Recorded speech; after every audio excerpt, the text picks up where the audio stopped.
books with now notes. we talked about the Pierre Burton interview, but we haven't talked about the people who were interviewed in the documentary. I mean, we're seeing some of the world's best athletes. I had never, of course, being a girl, typical girl, put the connection together to MMA and you know, really how much of a pioneer he was in the sports that we see today. Yes. Why did you choose the people that you did to interview as subjects in the movie? Yeah, well, certainly with MMA, we really wanted to get that point of view because, you know, there is a correlation between what my father was doing and what's happening now with the UFC and all those wonderful things. So we wanted people to understand that.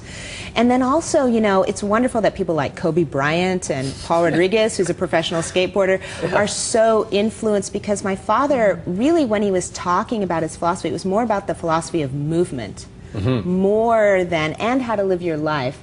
And he applied that to martial arts, but it can be applied to anything. Yeah. Is what we're learning. He was a good dancer. Yes. Oh, he was amazing. And a handsome devil.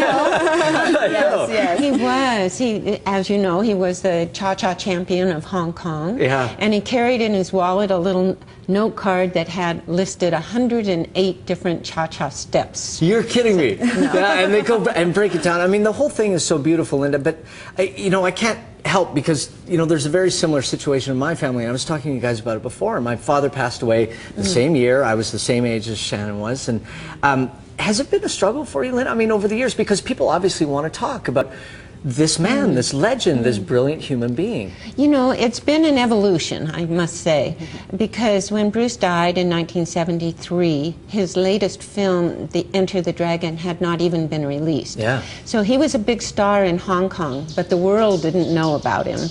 And then when the movie was released and it was very well received and popular, nobody knew that it was going to still be alive almost 40 years later. No kidding. And in the cult film book that you know, we see Bruce's movies. Which, right. Yeah. Right. And so the evolution of people getting to know Bruce has been the most interesting thing over all these decades.